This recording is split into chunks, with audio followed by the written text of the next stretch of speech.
असांजो सफ़र हिन वक़्तु झील सैफुल मलूक ॾांहुं रवानो आहे। तव्हां ॾिसी रहिया आहियो त असां केतिरी हींअर ऊचाई ते अची विया आहियूं। रस्तो ॾाढो ख़तरनाक रस्तो आहे, मोड़ ख़तरनाक आहिनि, कचो रस्तो आहे।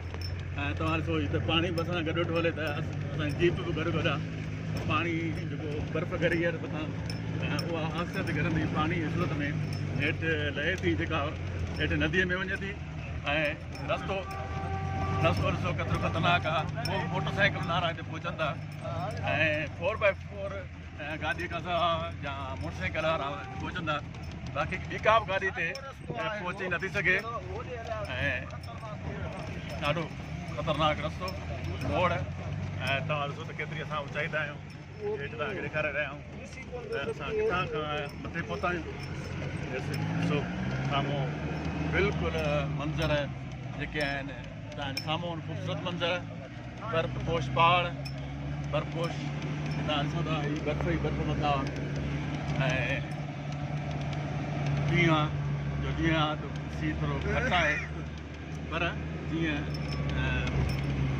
ॾींहुं ढलिजे थो ऐं राति थिए थी त सीउ जेको आहे तमामु वधी थो वञे। पाणी में हथु लाहे नथो सघिजे।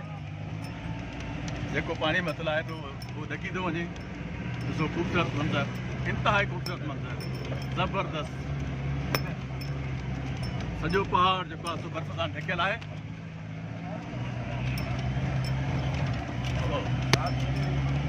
सावक वण ऐं इंतिहाई ख़ूबसूरत मंज़र, दिलि खे लुभाईंदड़ मंज़र आहे। ॾिसो बर्फ़ ॻरी ऐं पाणीअ जी सूरत में ॾिसो असां सां गॾु सफ़र वेठी करे पाणी सफ़र वेठो करे। इहा बर्फ़ ॻरी आहे, इहो आहिस्ते आहिस्ते पाणीअ जी सूरत में अचे थी, जेका नदीअ में वञे थी। सियाहनि जो तइदादु वॾो तइदादु पहुतल आहे।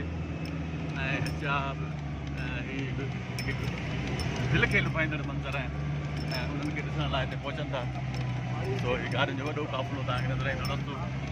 हितां नारायण खां 8 किलोमीटर जेको आहे सो परे आहे जेका झील आहे सैफुल मलूक। ऐं ॾिसो बर्फ़ कीअं बर्फ़ हेठि किरी आहे रस्ते ते। रस्तो बंदि थी वियो पर इंतिज़ामिया रस्ते खे खोलाए वरितो आहे, जंहिं सबबु अचु वञु जेको आहे बहाल थी वई आहे।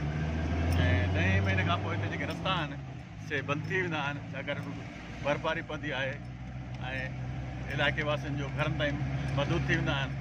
हेॾे अचणु बहाल थी वेंदो आहे। तव्हां ॾिसो ख़ूबसूरत मंज़र तव्हांजे साम्हूं सॼा बर्फ़ सां ढकियल पहाड़, मथां हुनजे बादल। हे ॾिसो हीअ रस्तो साम्हूं तव्हांजे जेको बिल्कुलु बर्फ़ सां ढकियल हो, जंहिंखे इंतिज़ामिया खोलायो आहे ऐं अचु वञु बहाल थी वई आहे। हीअ रस्ता ॾाढा बर्फ़ानी इलाइक़ा, बर्फ़ ॼमियल बर्फ़ केॾी आहे ऐं बर्फ़ जो त पहाड़ हुजे। असां वटि हुते सिंध में सख़्तु गर्मी आहे ऐं असां गर्मीअ खां बचण लाइ लिकी लिकूं था केतिरो बि, पर बची नथा सघूं।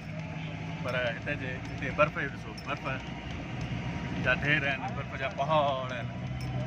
ऐं हिते आबादी जेको आहे सो हिंद को ॻाल्हाईंदड़नि जी आहे ऐं हज़ारा क़ौम आहे उहे हिते रहनि था। कारोबार उन्हनि जो आहे तक़रीबन।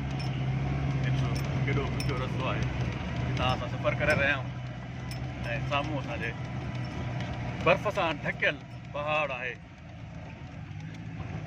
इंतिहाई ख़ूबसूरत मंज़र जेको तव्हां ॾिसी रहिया आहियो। बिल्कुलु बर्फ़ छायल आहे मथां पहाड़नि जे ऐं उहा बर्फ़ जॾहिं ॻरे थी तॾहिं उहो पाणी नदीअ में पहुचे थो। नदी दरिया जो इख़्तियार करे थी ऐं असां जेके हेठां इलाइक़ा आहिनि, सिंध जहिड़ा इलाइक़ा आहिनि, उहे हिन बर्फ़ ते आबाद थियनि था। असांजी पोखी हिन बर्फ़ ते ई थिए थी, जेका बर्फ़ ॻरे थी।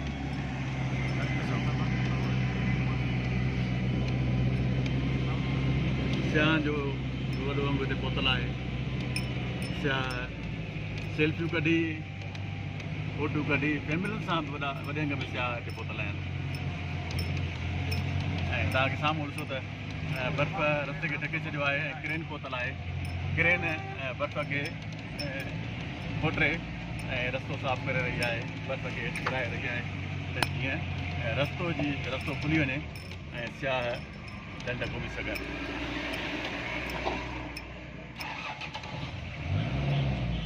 सफ़र असांजो रवां तवां आहे। नारायण खां पाण निकिता आहियूं ऐं झील सैफुल मलूक तरफ़ वञी रहिया आहियूं।